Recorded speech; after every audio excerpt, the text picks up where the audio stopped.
Welcome to another David Island wildlife adventure. In this film we go to Papua New Guinea, which is the land of volcanoes and jungle tribes and volcanic walls that drop thousands of feet into the abyss. We're going to dive uncharted coral reefs, reefs that have never been dived before. And then we go right out into the Pacific to a group of islands where humpback whales come every year, where the big males, they fight for the rights to mate, and the females, they give birth. And hopefully there we can film and swim with brand new baby humpback whales. So come with us, because I promise you we are going to have a wonderful adventure.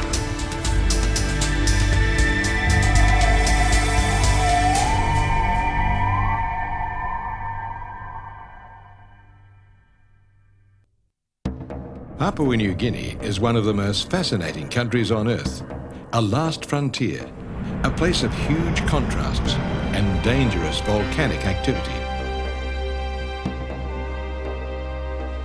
Papua New Guinea represents a treasure trove of exotic animals, plants and primitive tribes.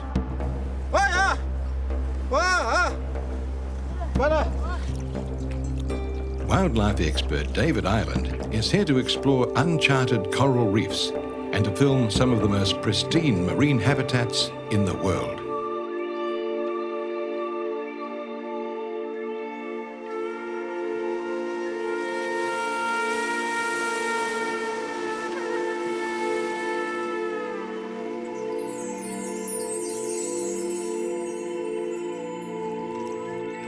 Below me here, it drops down to 3,000, maybe 4,000 feet of water.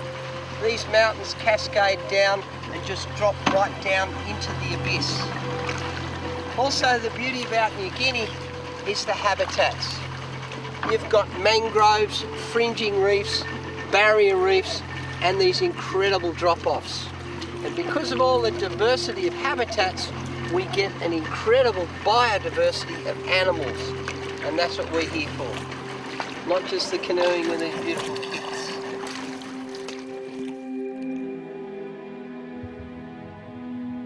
Papua New Guinea's coral reefs are one of the faunistic centres of the entire Indo-Pacific region, with literally millions of species of animals and plants populating its many marine habitats. The blockbuster film Finding Nemo introduced people worldwide to a captivating little clownfish named Nemo. Clownfish are actually anemone fish, and finding them on these untouched reefs is an easy task. Home aquariums have led to a shocking decline in coral reef creatures. Suppliers to the aquarium industry have literally raped coral reefs around the globe of many species of exotic fish and corals, especially the now popular anemone fish. Luckily here, local villagers jealously guard their reefs and no collecting is allowed.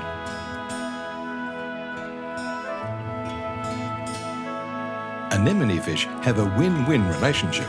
They are immune to the stinging tentacles of the anemone and can retreat into the tentacles when pursued by predators. They reward the anemone by bravely chasing away small fish that would nibble on their host.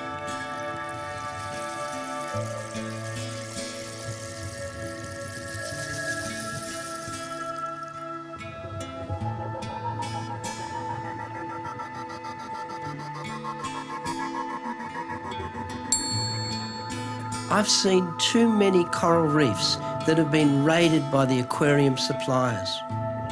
Whole reefs stripped bare of the reef's exotics. The aquarium industry is an environmental nightmare, almost as bad as an oil spill or the use of drift nets. Exotic fish belong in the wild, not in lounge rooms. The industry is causing the extinction of many of our most beautiful fish from the wild.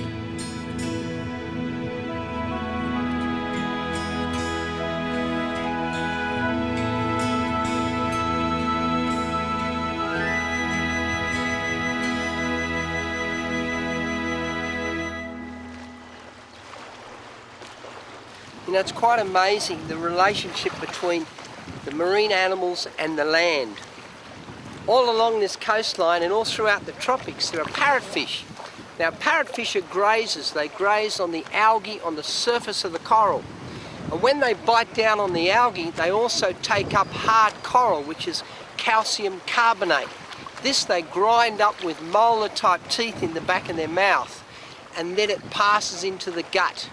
They get out the nutrition they want and they pass out fine, beautiful sand.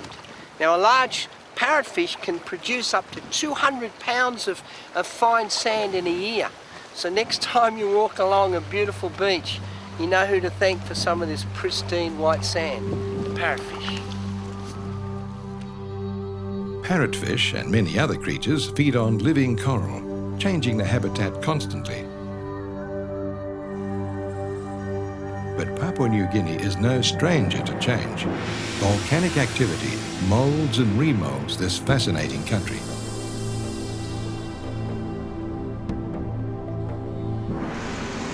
In some places, the Earth's crust is dangerously thin, and when rainwater sinks through the ground, it's superheated by rocks that transfer heat from the molten lava below.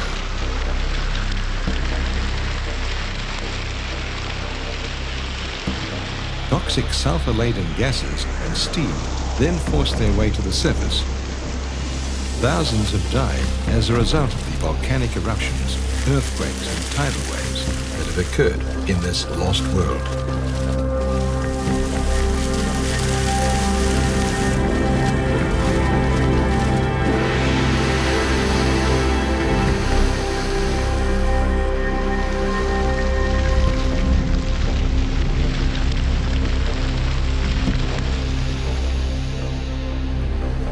This would be probably one of the most dangerous places I've ever been on Earth, because here in New Guinea the Earth's crust is so thin, the water table is actually being heated to super hot, and it bubbles and steams and explodes out of the ground. Mixed with the steam is also sulfur gas, which is highly toxic. As you walk across this area, the ground is so thin, the crust is so thin, it's possible to fall through and literally be cooked alive. Every now and again the whole thing just explodes, it's amazing. And I can feel it under the ground just trembling.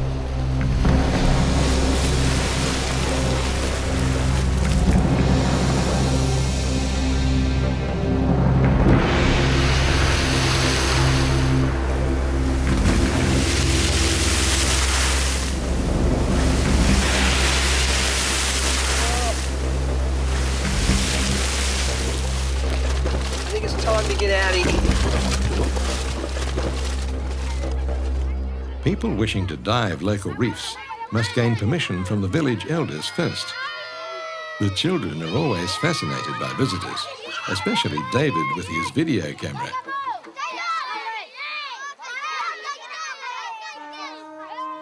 Tribal warfare is now rare, but before the 1940s, it was a normal part of Papua New Guinea life.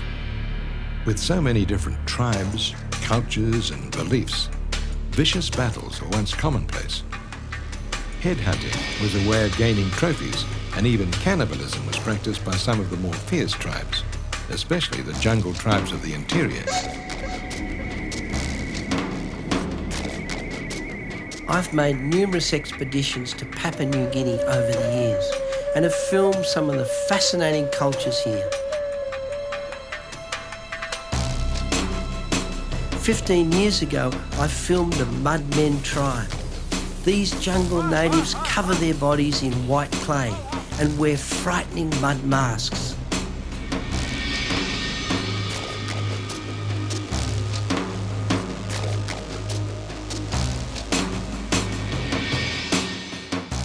Other tribes believe they are spirits of the dead and are terrified of them.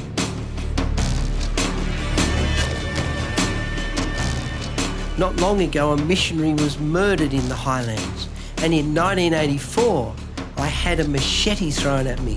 It narrowly missed my head. Even today, filming primitive tribes is not without some risk.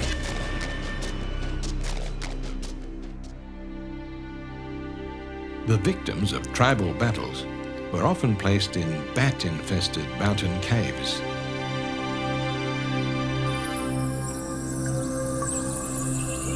And it wasn't until the late 1930s that Europeans discovered a lot of the tribes in New Guinea, especially in the highlands.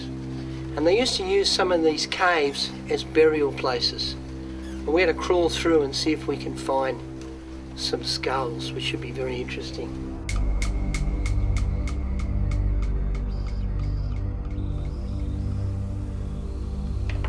And looking at the teeth on this skull, they're relatively in good condition. So I would say this was probably a young man, maybe only in his teens.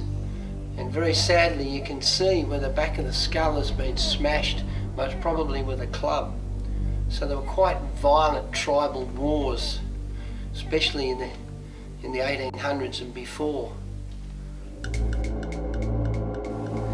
I can tell you it's a strange smell and a very strange feeling. You can almost feel the presence of somebody. It's quite strange here.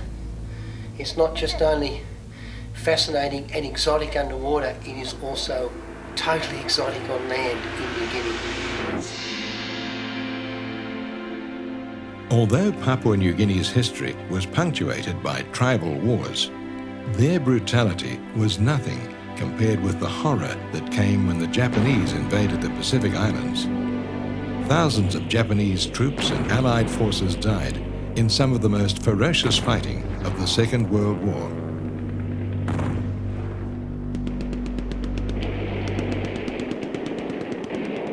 This is Buka village, which is one of the many villages on Milne Bay. Now back in 1942, a flying fortress, a B-17 bomber, was flying over this part of the bay, and it had engine problems, and the pilot actually crash landed the plane in the water about 100 yards from this beach. Luckily it didn't sink for maybe 1 or 2 minutes, and people from this village paddled out in these canoes and they saved all 10 crew.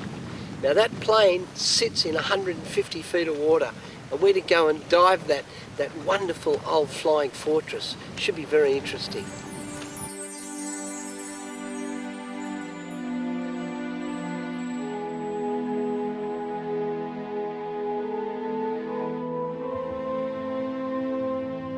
The wreck of the Blackjack lies on a sandbed 150 feet down. As David descends onto the B-17 bomber, his thoughts are of the many young crew that perished while bombing Japanese destroyers and troopships that patrolled these waters.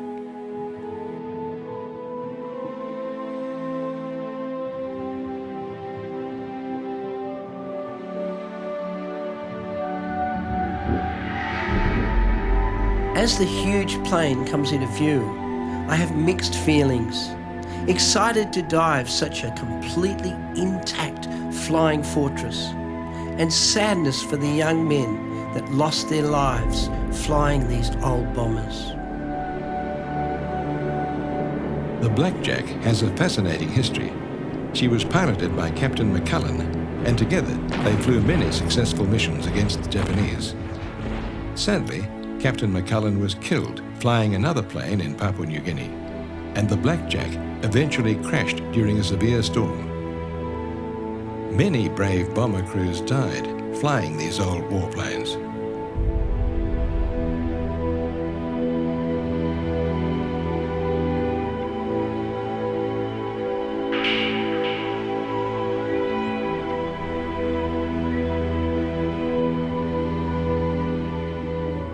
Blackjack, like all B-17 bombers, is huge. Its wings span over 100 feet, and it was equipped with 4 massive 1,200 horsepower motors.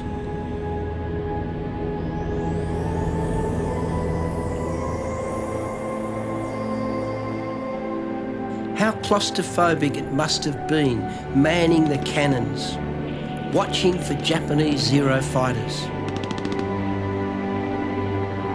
Incredibly, the guns still rotate skyward, as if ready to burst into rapid fire.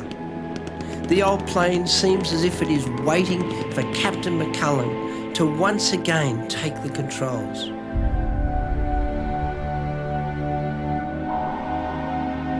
I am totally humbled by the bravery of the young men and women that fought to preserve our democratic way of life.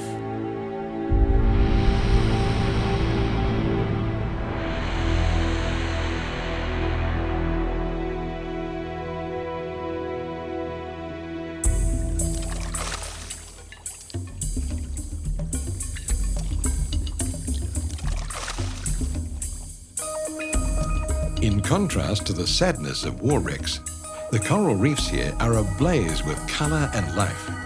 All possible because of the currents that move massive volumes of water and nutrition over the coral reefs. The beauty about this place is the whole top of the Bombora is covered in crinoid feather stars, and the current allows them to feed, and they'll all have their sticky tentacles out feeding. So if we can fight our way to the bottom and hold on with the heavy housing, which won't be easy, we should be able to film these beautiful feather stars. But boy, it's a tough current. With so many uncharted coral reefs to dive, we keep finding virgin reefs that have never been dived before. The abundance of suspension-feeding crinoids and soft corals is amazing.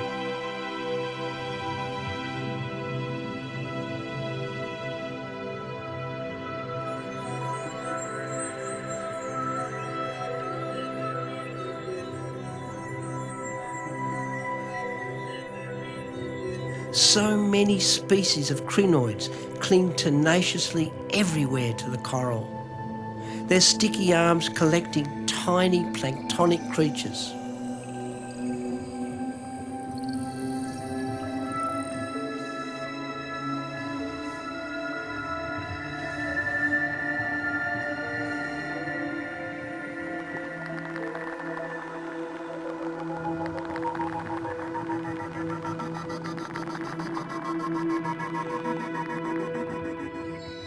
Soft corals also are everywhere, inflated and feeding.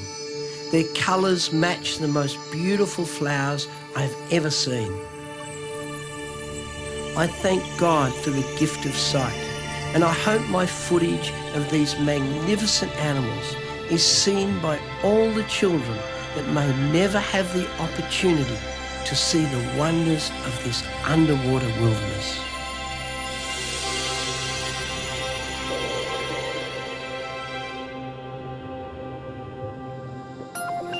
Coral fans, known as gorgonia, lack the hard limestone skeleton of hard corals. They typically face their fan-like structure against the currents to allow the many feeding tentacles to trap their prey. Some sea fans are extremely delicate, like lace. Some are thicker and more robust, but they all fascinate and delight David with their beauty.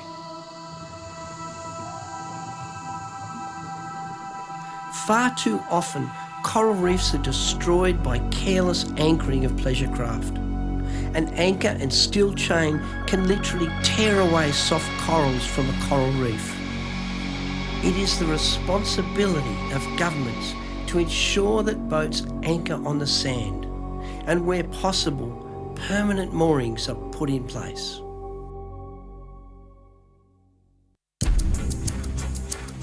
Leaving the coastal coral reefs, we venture out to some remote islands. Well, we've just arrived. We'll be dropping anchor very soon. This is the Bonvalore group. And this group of islands is uninhabited and most of it unexplored. So it's going to be fantastic. I can't wait to get down and see what's there. But you can see by the colour of the water, it's dark, dark blue, crystal clear, but very, very deep. And then it comes up very steeply to the base of these little islands.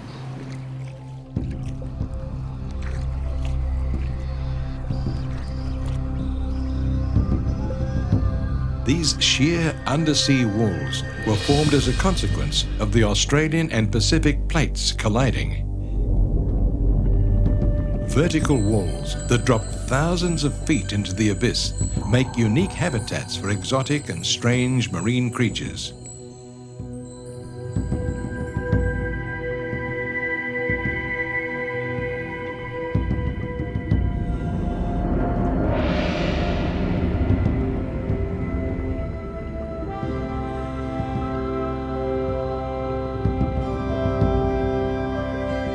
There are over 2 million species of animals and plants in the sea, and only about 10% have been identified.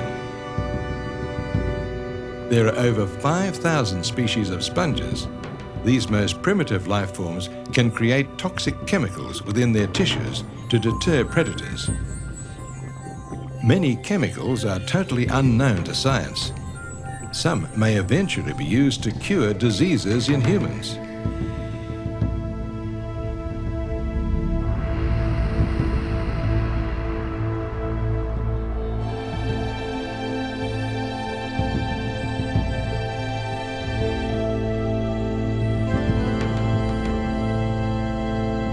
Sponges pump huge volumes of water through their bodies. They filter the ocean for tiny organisms. The ages of many sponge species is unknown.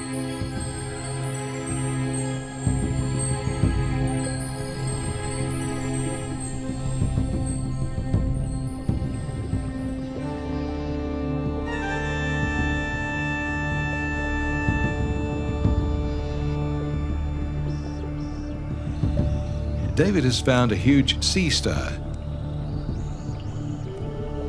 Starfish are predators that feed on a variety of shellfish and sea urchins, and this species is unusually large.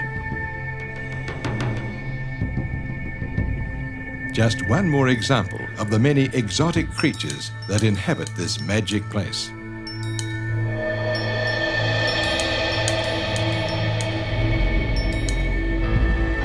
This massive wall is breathtaking. My scuba gear only allows me to explore down to 200 feet with safety. If only I could dive thousands of feet down and fully explore this amazing undersea wall. What is down there? Mankind may never know.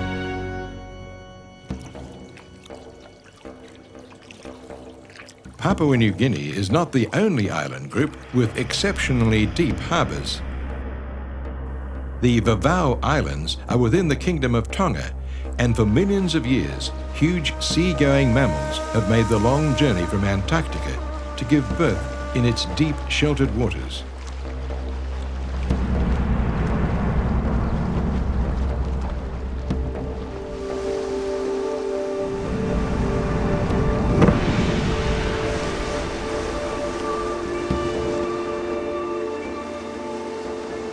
In the 1800s, Tongans were introduced to whaling.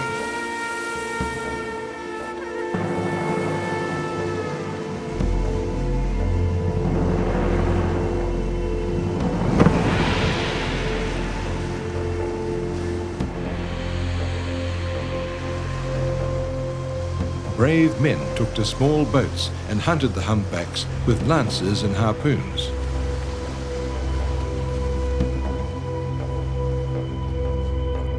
This is actually an original harpoon that they used here in Vavau.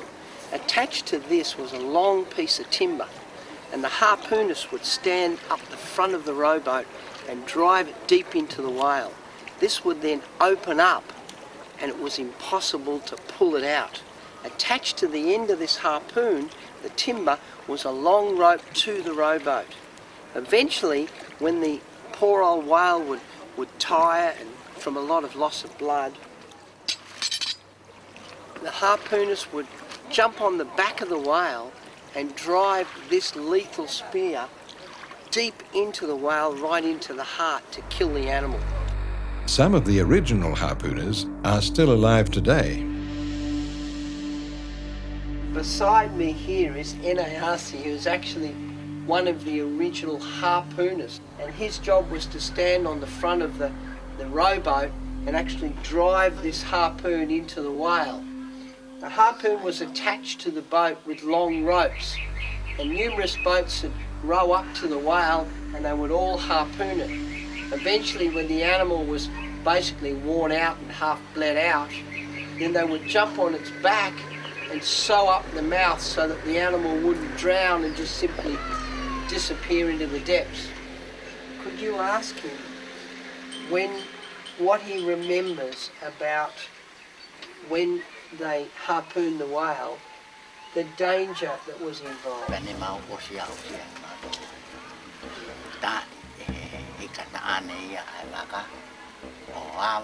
Well, he said that the worst part of, the dangerous part of the thing when they harpoon the whale is they would watch out for the males. If they harpoon a female, they should know, watch out, look for the male, because that's the worst part if the male just turn up.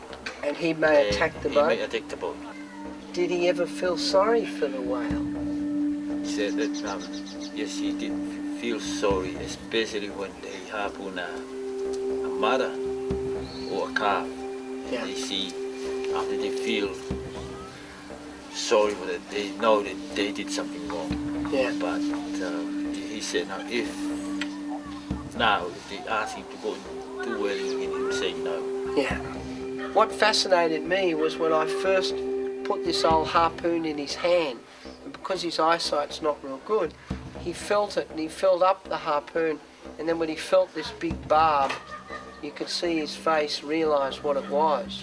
And I can imagine the many memories that flooded back into his old mind about harpooning all those years ago.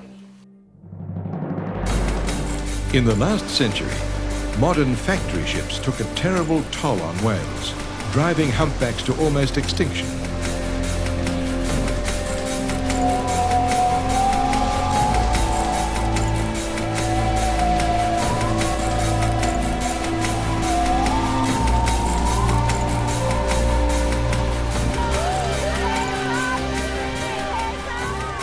Eventually, the king stopped all whaling in Tongan waters. The Tongan whales are reviving the tourism industry. People come from all over the world to see and swim with the whales.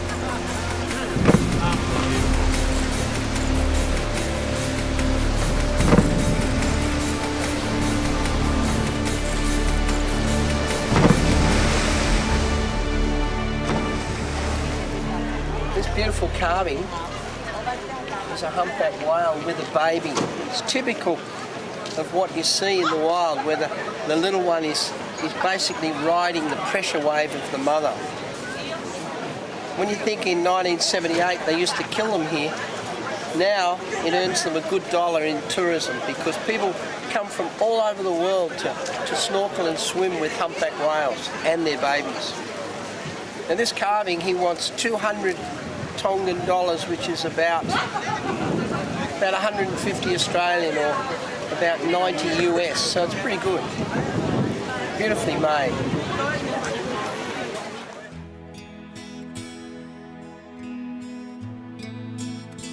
The use of scuba equipment is not allowed. The noisy scuba bubbles stress the huge mammals. David must use his free diving skills to film the whales underwater.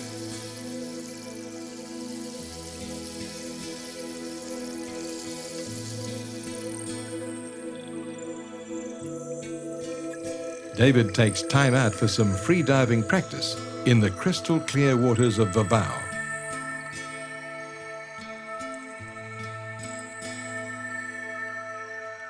As a child, I was a chronic asthmatic. My weak lungs could not even blow up a balloon.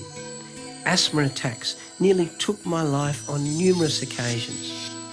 When I was 12, I became interested in physical exercise and the power of believing in one's own ability.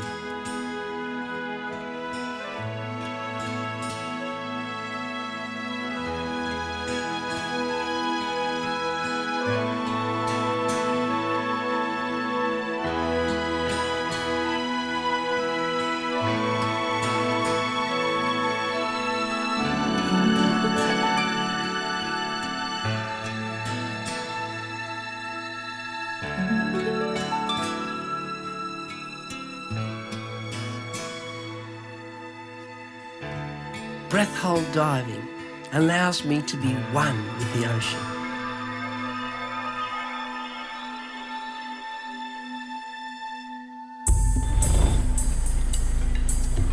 As I board a whale-watch charter boat, I simply can't wait to get amongst the whales. On board the charter boat, I chat with Marnie Harrison, a specialist whale photographer. How close have you got to these little baby humpbacks? Do they come right up to you? Well, there was like a week we were swimming with the same mother and calf. There were about 3 different pairs, you could say, and we were swimming with them in different intervals. And I don't know if the baby started to actually recognise me, because I'd be in the water every encounter filming the people. So most other people would just get in once, but I was in, say, 5 times. And the little baby just started coming up, and, like as if he was coming to say hello to me, and coming up, like right up. And they're so graceful in the water, like they move so slowly. And he was just coming right up to me as if to say hello, like, hi, I recognise you. Because I weren't coming up close to any of the other people. He'd come right up close to me and then turn around. And the tail was just this close to me. And I mean, they're quite big animals. You can be quite intimidated by them. But I just felt so calm and at peace, and knew that this animal knew exactly where I was. It was as if he was doing a little show for me.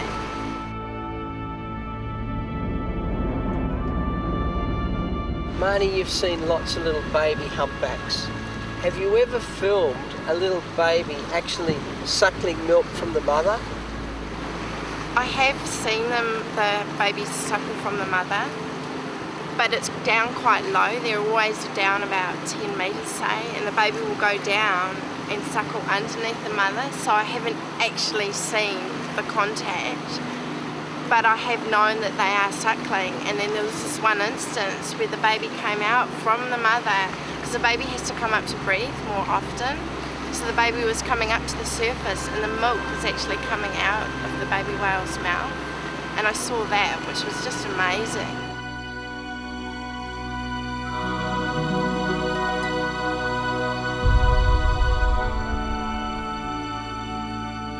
How close do the adult humpbacks come to the boat? Do they ever swim up to the boat?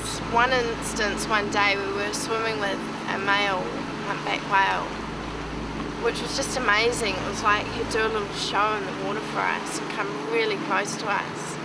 And then we swam back to the boat and went to the boat because we'd all had a good encounter and it was time to leave the whale.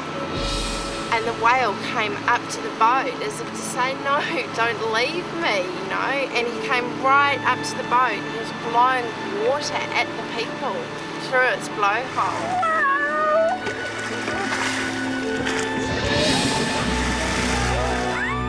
It was just absolutely amazing. I mean, he was pretty much touching the boat. And then he was about 1 metre away from the boat, spy hopping, turning around. It was just unbelievable. One of the skippers that was on the boat had done it for years, had never seen anything quite like it. I mean, we do have amazing encounters, but this particular day was just outstanding.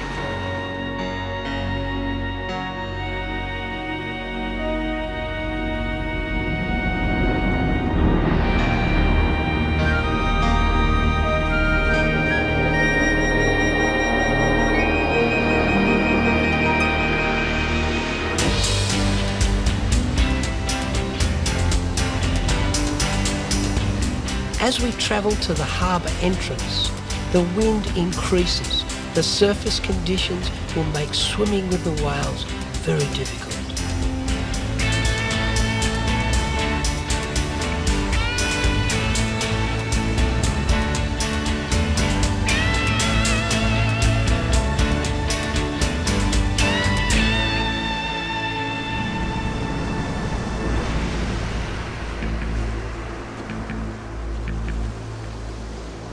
Our first encounter is with some highly active males.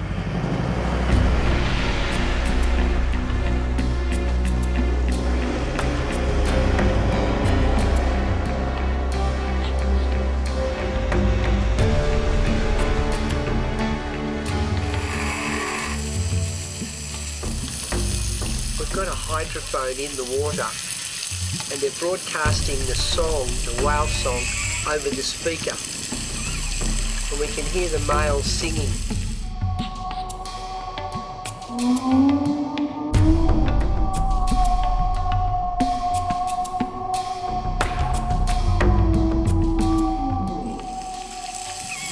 They're trying to attract the females. Just amazing stuff.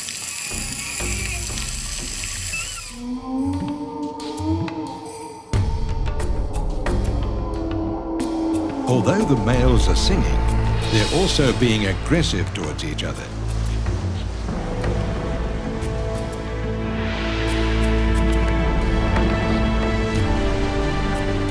Huge, mature male humpbacks travel thousands of miles to get here to mate.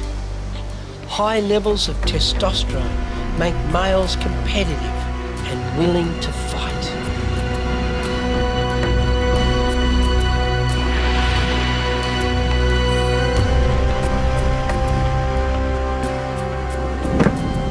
Tail slapping can disorientate rivals and demonstrate the power and strength of a dominant male. Breaching is useful for removing barnacles, but in this instance, it demonstrates territorialism.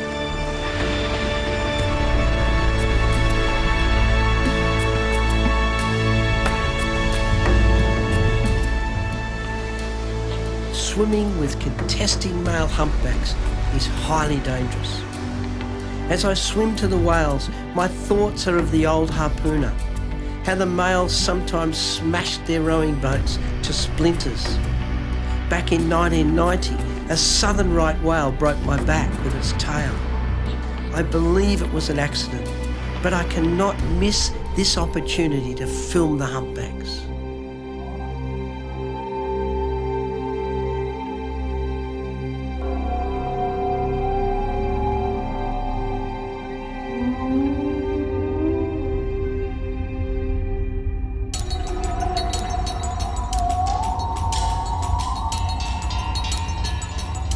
The sheer power of these creatures is awesome.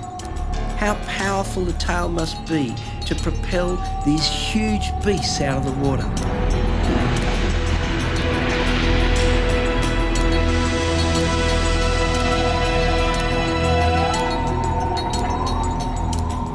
And yet I'm amazed and relieved that they seem to deliberately avoid colliding with me. Do they know I'm a man, a warm-blooded animal just like them?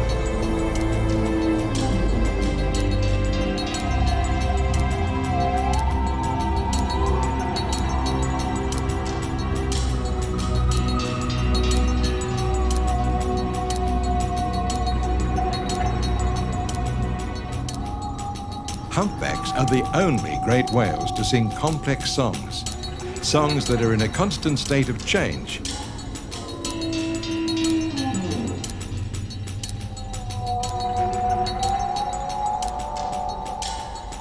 A mixture of groans, squeaks, and deep sighs echo around David as he swims amongst contesting giants. I can hear the singing clearly.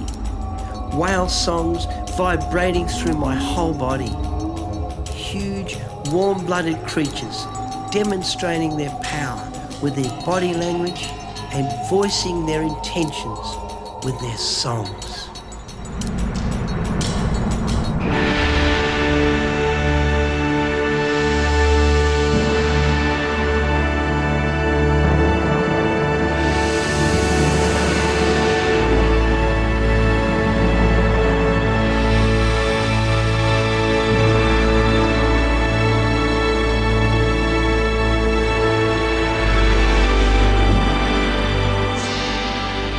The female has had enough of the frenzied males. She raises her wide tail and sounds descending into the abyss. The males follow, leaving David alone in a bottomless ocean.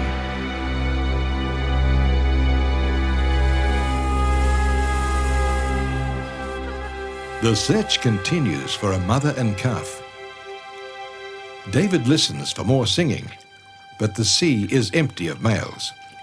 Then, a once-in-a-lifetime encounter. A mother and calf surface beside the boat.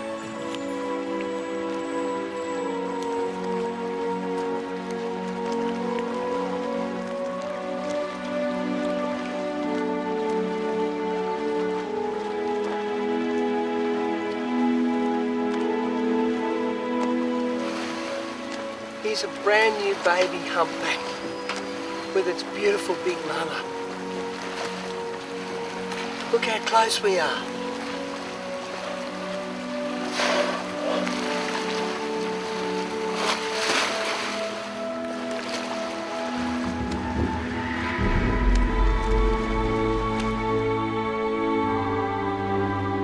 David swims to the whales ever so slowly. The mother's reaction to David being so close to her newborn baby is unpredictable.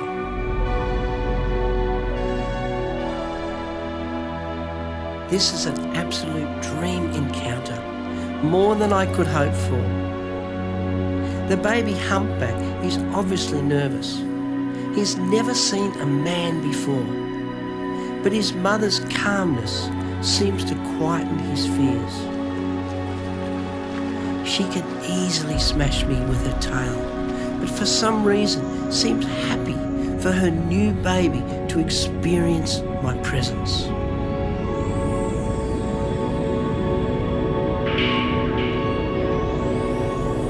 As I film this beautiful baby humpback, he clings to his mother with his petrol flippers, then turns again and again to watch me.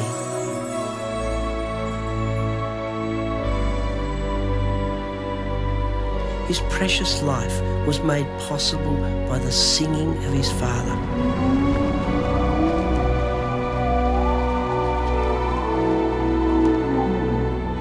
Although he seems fascinated with me, he will meet many creatures in his life. Like his mother, he will encounter sharks and maybe even duel with killer whales. He will swim thousands of miles a year, feeding on krill in Antarctica and returning here to fight and sing his song.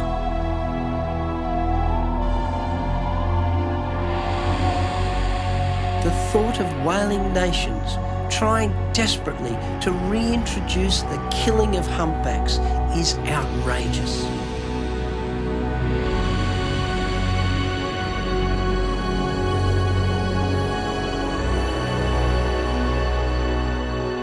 How empty the oceans would be without the whale song.